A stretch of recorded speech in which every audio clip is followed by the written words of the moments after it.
లేదు నానమ్మ, ఈ ఇంటిని నేను కట్టించాను, కానీ ఈ కుటుంబం నీ వల్లే ఏర్పడింది. వీళ్ళందరికీ నీ అవసరం ఉంది. నీకు నా మొహం చూడాలని లేదు కదా నానమ్మ. దానికి నువ్వు ఈ ఇంటిని వదిలేయాల్సిన అవసరం లేదు. నేనే వెళ్ళిపోతాను నానమ్మ ఈ ఇంటి నుంచి.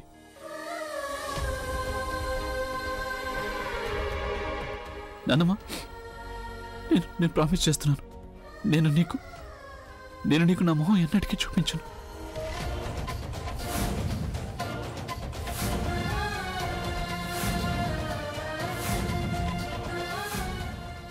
I'm sorry.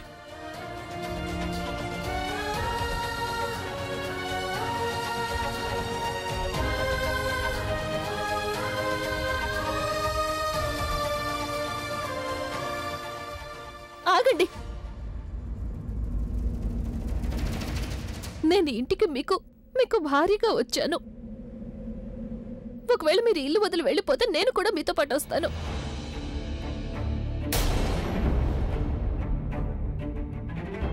నువ్వు కూడా వాడితో పాటు వెళ్ళిపోతావా? వాడు మంచి పని చేశాడనుకున్నావా? నువ్వు తప్పుకి తోడుగా ఉంటున్నావు ప్రజ్ఞ. తప్పుకి తోడుగా ఉండడం లేదమ్మమ్మ, నా భర్తకి తోడుగా ఉంటున్నాను. నా భర్త ఎక్కడ ఉంటే అదే కదా నా ఇల్లు అవుతుంది. ఒకవేళ ఆయన ఇంటి నుండి వెళ్ళిపోతే అప్పుడు నేను కూడా ఇల్లు వదిలి వెళ్ళిపోతాను.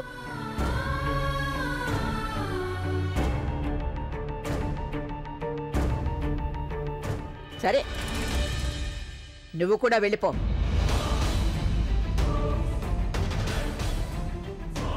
కానీ ఒక్క విషయం గుర్తుపెట్టుకో, నా దృష్టిలో తప్పు చేసిన వాళ్ళకి తోడుగా ఉన్నవాళ్ళు అంతకంటే పెద్ద తప్పు చేసిన వాళ్ళు అవుతారు. నువ్వు వెళ్తున్నావు కదా, అలాగే వెళ్ళు. కానీ ఈ ఇంటితో నువ్వు అన్ని సంబంధాలు తెంచుకుని వెళ్లాల్సి ఉంటుంది.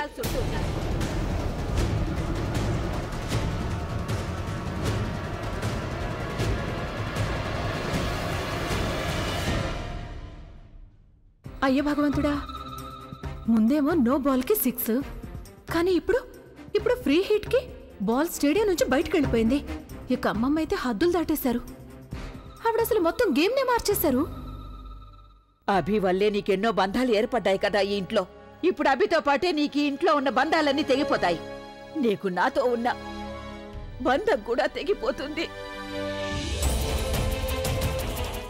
అభితో పాటు నువ్వు కూడా నాకు నీ మొహం చూపించకూడదు.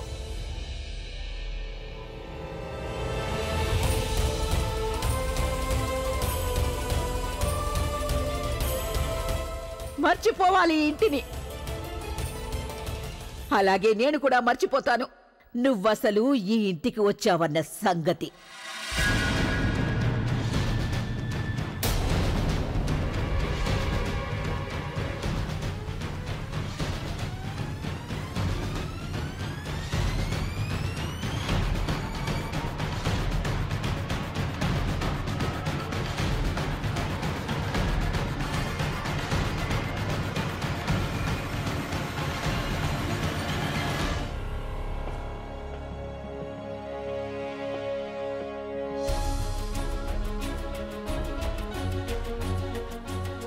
మీరు చేసింది కరెక్ట్ కాదమ్మమ్మా.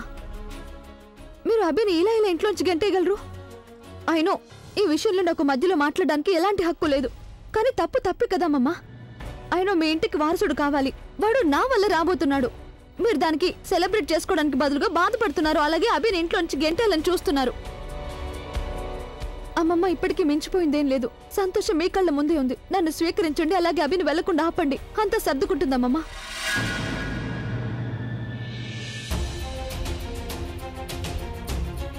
నీకేమాత్రమైనా సిగ్గుందా? లేకపోతే ఇంటికి రావడానికి ముందు అంతా వదిలేసొచ్చావా? అరే, నువ్వు మాకేం సంతోషాన్ని ఇవ్వగలవు? నువ్వే స్వయంగా మా ఇంటి సంతోషాలన్నిటినీ దూరం చేశావు.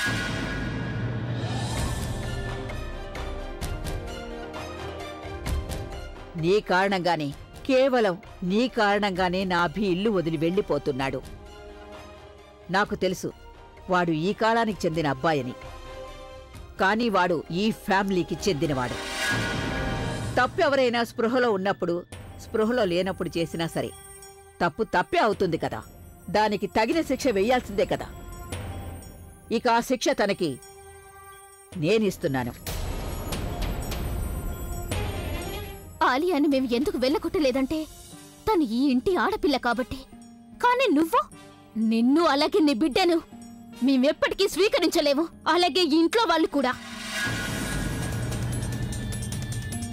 ఇప్పుడు నీ సామాన్లు నువ్వే సర్దుకుంటావా, లేకపోతే నేనే వచ్చి నీ సామాన్లను బయట పడేయాలా? మీరు నన్ను ఇంటి నుంచి గెంటేస్తున్నారా? ఫైన్, వెళ్ళిపోతాను నేను. కానీ ఇలా అనుకోకండి, మీరు నిజాన్ని యాక్సెప్ట్ చేయనంత మాత్రాన నిజం కాకుండా పోదు. మీరు మీ నిర్ణయాన్ని మార్చుకున్నంత మాత్రాన నేను అభి బిడ్డకు తల్లి కాబోతున్నాను అనే నిజం కూడా మారిపోదు కదా. మీరు నాతో సంబంధం పెట్టుకున్నా లేకపోయినా నాకు పుట్టబోయే బిడ్డ ఈ ఇంటికి వారసుడు. నేను కేవలం ఈ ఇంట్లో నాకున్న హక్కు కోసం వచ్చాను. కానీ మీరిద్దరు నన్ను అవమానించి ఇంట్లోంచి గెంటేస్తున్నారా? ఇప్పుడేమైంది? మీరెందుకు మొహం తిప్పుకొని వెళ్తున్నారు? మీరు పెద్దవాళ్ళు కాబట్టి మీరు తప్పు చేయరు అనేదేం లేదు కదా. అలాగే నేను చిన్నదాన్ని కాబట్టి మీకు శిక్ష వేయలేను అనేదేమి లేదు కదా. ఇప్పుడు నేనేం చేస్తానో మీరే చూస్తుండండి. అయినా మంచిదైంది, మీరు అభిని ఇంటి నుంచి బయటకు గెంటేశారు. ఇప్పుడు నేను తనకి నిరూపించి చూపిస్తాను నాకంటే ఎక్కువగా తన్నెవరూ ప్రేమించలేరు అని. మీకన్నా కూడా ఎక్కువగా. తన ఫ్యామిలీ తోడుగా లేకపోతే ఏమైంది? నేను తనకి సపోర్ట్గా ఉంటాను. ఇక నేను అభి పెళ్లి చేసుకున్నప్పుడు అప్పుడు మీరు రాకండి. నాకు అభికి పుట్టిన బిడ్డ కోసం. ఎందుకంటే తర్వాత మీరంతా మర్చిపోవచ్చు, అభిని క్షమించొచ్చు. కానీ నేను మాత్రం ఈ రోజున ఎప్పటికీ మర్చిపోలేను. అప్పుడు నేను మీ మీద పగ తీర్చుకుంటాను. మీరు నా ముందు ఏడ్చినా వేడుకున్నా నన్ను బతిమలాడినా సరే అప్పుడు కూడా నేను నా భర్తని నా బిడ్డని మీకు అస్సలు ఇవ్వను. అప్పుడు మీరు బాధపడకూడదు కదా. అందుకే ఇప్పుడే చెప్తున్నాను, మీకు ఒక మనవడు ఉండేవాడని కూడా మర్చిపోండి. ఎందుకంటే ఇప్పుడు అభి కేవలం నావాడు. ఇంతవరకు అభి సంపాదించిందంతా కూడా తన సొంతమే. అదంతా తన సొంతం. ఇక నాతో పాటు తనకు కూడా తన హక్కు దక్కి తీరాల్సిందే. నేను కోర్టుకు వెళ్తాను. ఇక అభికున్నదంతా అదంతా నేను మీ ముందు లాక్కునే తీరుతాను.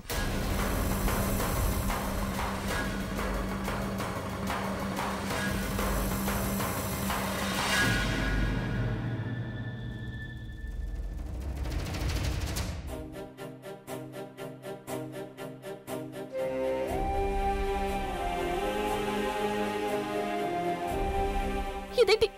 ఏం చేస్తున్నారు మీరు? చూడండి, మీరు ప్లీజ్ ఎక్కడికి వెళ్ళకండి. అమ్మమ్మ మీద కోపంలో అన్నారు. ఆవిడ కోపంలో అన్న మాటల్ని మీరు సీరియస్ గా తీసుకోకండి. ఆవిడ మిమ్మల్ని ఎంతగానో ప్రేమిస్తున్నారు. మీరు లేకపోతే అసలు బతకలేరు. ఆవిడ్ని క్షమాపణ అడగండి, ఒప్పించండి ఆవిడ్ని. ప్లీజ్ ఆవిడ్ని ఒంటరిగా వదిలేసి వెళ్ళకండి. నానమ్మ గురించి నాకంటే ఎక్కువగా ఎవరికి తెలీదు. ఆవిడ ఎప్పుడు ఎలా మాట్లాడుతుందనేది నాకు చాలా బాగా తెలుసు. ఇంతవరకు నేనెప్పుడు నానమ్మ ఇంతగా హర్ట్ అవటం చూడలేదు. ఇక్కడే ఉండి నేను ఆవిడని ఇంకా హర్ట్ చేయలేను. మీరు ఎక్కడికి వెళ్తారు? ఎక్కడికో చోటుకు వెళ్తాను. నువ్వు దాని గురించి కంగారు పడకు. కంగారు పడుకుంటే ఎలా ఉంటాను? ఇప్పుడు నేను కూడా మీతో పాటు వస్తాను. నువ్వు నాతో రావడానికి వీల్లేదు. చూడు, నాకు తెలుసు నాకు నీ మీద ఎలాంటి హక్కు లేదు. కానీ ఒక స్నేహితుడిగా నేను రిక్వెస్ట్ చేస్తున్నాను, ప్లీజ్ కొద్ది రోజులు నువ్వు ఇక్కడే ఉండు నానమ్మ దగ్గర. నానమ్మ నా మీద కోపంగా ఉంది, కానీ నేను నానమ్మ మీద కోపంగా లేను కదా. నేను ఇప్పటికీ ఆవిడ ఎంతగానో ప్రేమిస్తున్నాను. కానీ నేను వెళ్ళిపోయిన తర్వాత నానమ్మని ఎవరు చూసుకుంటారని ఆలోచిస్తున్నాను. నువ్వు ఒక్కదానివి కదా నానమ్మని అందరికంటే బాగా చూసుకోగలిగేదానివి. నువ్వు నానమ్మ దగ్గర ఉంటే నేనే నానమ్మ దగ్గర ఉన్నట్టు నాకు అనిపిస్తుంది. అందుకని ప్లీజ్ కొద్ది రోజులు నువ్వు ఇక్కడే తన దగ్గర ఉండాలి. ప్లీజ్.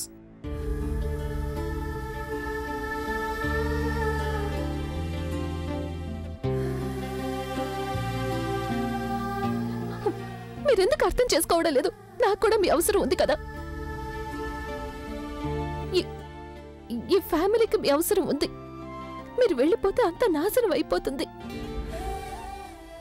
నాకు తెలుసు, నేను వెళ్ళిపోయిన తర్వాత అందరికీ బాధగానే ఉంటుంది. కానీ నేను లేకుండా బతకడం అందరికీ అలవాటు అయిపోతుంది. నేను చేసిన దానికి నాకు శిక్ష పడి తీరాల్సిందే.